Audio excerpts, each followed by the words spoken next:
The Go Bowling at the Glen. Obviously, Watkins Glen International. The final road course of the NASCAR regular season is complete. No surprise, Shane Van Gisbergen wins once again, his fourth straight NASCAR road course win. The dominance is just unprecedented, but SVG is a world class caliber driver. Obviously, just incredible on these road courses. No surprise to see him walk away with another win. Before we dive into the Cup race from Sunday, let's dive into some Xfinity action just a little bit. First of all, we had a really good race shaping up between Connor Zilisch and Shane Van Gisbergen. Zilisch kind of clears himself up into SVG and ends up spinning SVG while they're battling for the lead. It's a mistake from the young driver of the 88 that I think he'll correct. It seems like he's willing to take coaching, knows he made a mistake, even if some of the commentary on the radio is saying, no, you're good. I think that's just spotters not wanting the young kid to worry about it while he's racing for a win.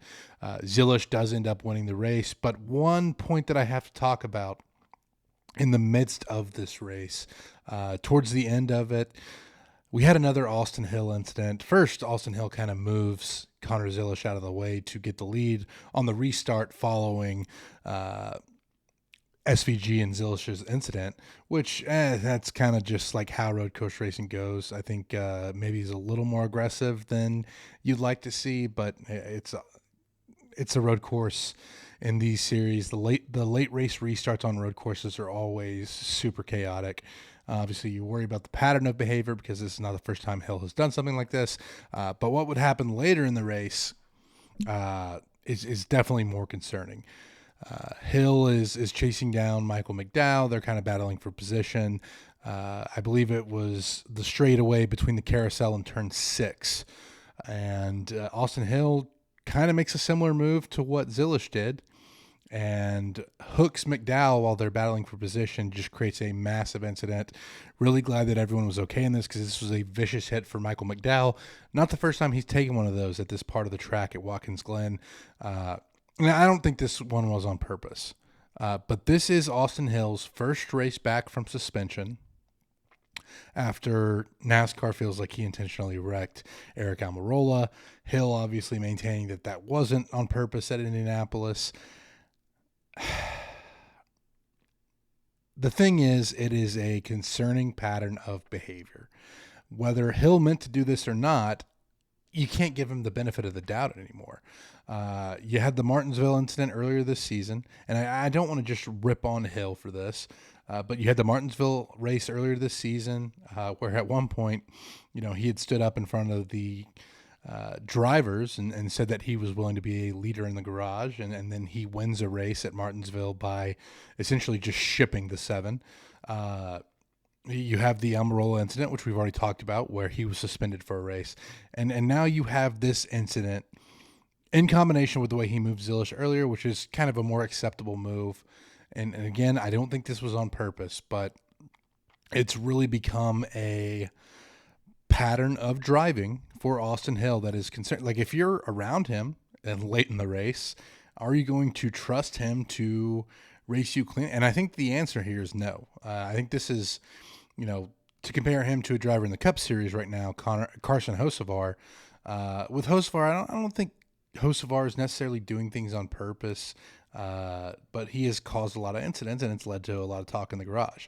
With Hill, again, depending on whose version of the story you believe, the Indianapolis Motor Speedway being possibly on purpose, and then combining that with his incident with McDowell this weekend, his first week back from suspension. I compared it to like Vontae's perfect, right? Like a guy in the NFL who had a repeated history of, hitting defenseless players, causing injury, they would be called targeting in the college football world, but in the NFL, I think it's just defenseless or a personal foul for a hit on a defenseless player.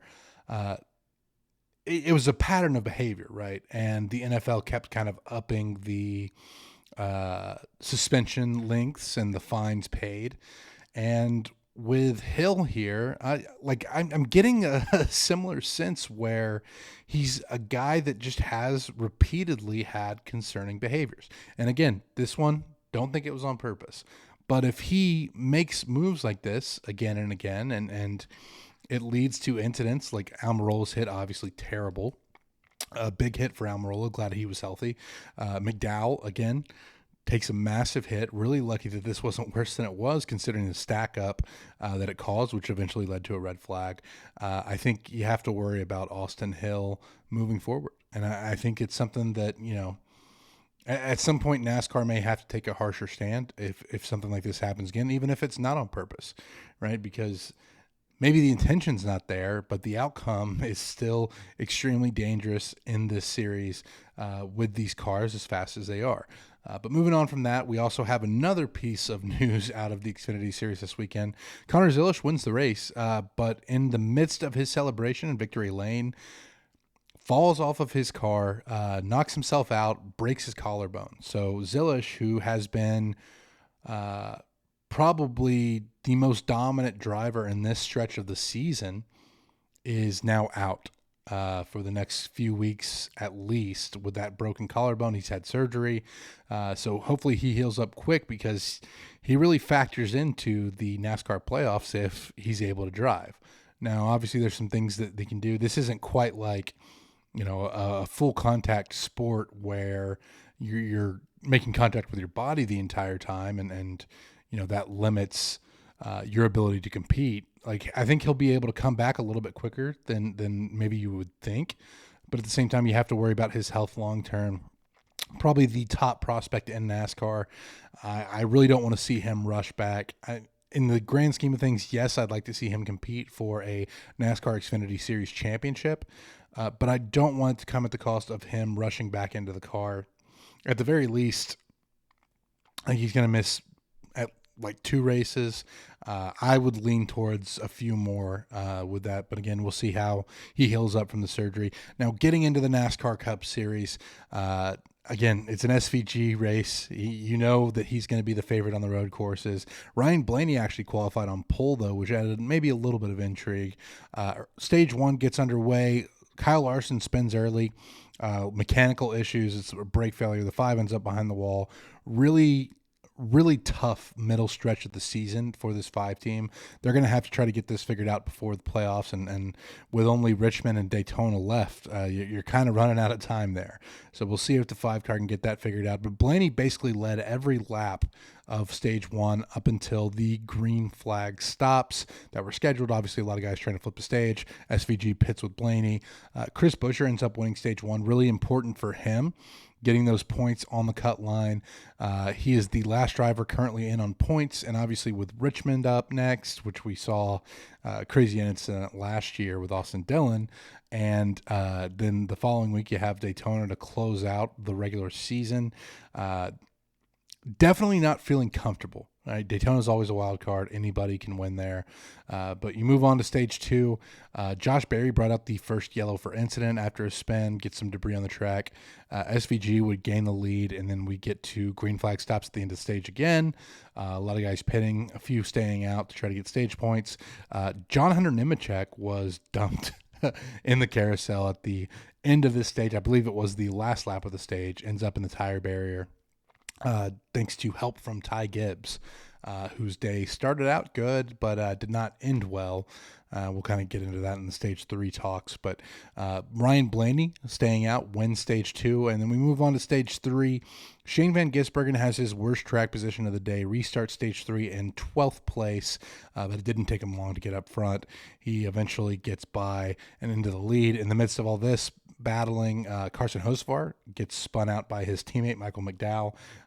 Those two were not happy with each other after the race. There was a really exciting battle back in the field between those two as Carson Hocevar catches back up. But again, just always interesting to see these incidents between teammates. Once the pit stops cycled around, SVG gets back to the lead, and he was dominant in stage 3. There's no other way to put it. I mean, SVG is just money on these road courses. Feels like he's going to be up front without a major incident or some kind of untimely caution. You can almost bank on Shane Van Gisbergen winning these races. And we do have one in the playoffs, and obviously SVG, with his 4 wins this season, carries a good chunk of playoff points. If he can get to the second round of the NASCAR postseason, you have the Roval there. Could be something to keep an eye on. Regardless, we move on next week, again at Richmond for the Cookout 400. The next-gen cars have struggled at Richmond. It's not been great, and I think there's even more push. Denny Hamlin talked about on his podcast for major overhauls with the NASCAR Next Gen car, comparing it unfavorably to the car of tomorrow and the infamous wing that generation of NASCAR car had. You just want to see more ability to pass. And one of the biggest gripes from this weekend at Watkins Glen was people struggled to pass. I do think there was a little tire fall off, but it was just so... With the way stage racing is at road courses now, I don't think the tires made as much of a difference on strategy plays. So you have to do something about the cars to make it easier to pass. Now, you don't want the cars to be too drivable, right? Like, there has to be some kind of struggle with the car so that, drivers handle it differently and are able to make passes. But again, this is just a flaw in this car. Regardless, Cookout 400 at Richmond. We'll be back here for more NASCAR coverage from the Bayou City, courtesy of Apollo. Look forward to chopping it up with y'all after that race and keeping a close eye on this NASCAR postseason push as we get to the end of the regular season to see who's going to be in, who's going to be out, who's going to be competing for the NASCAR Cup Series championship. Until then, stay tuned.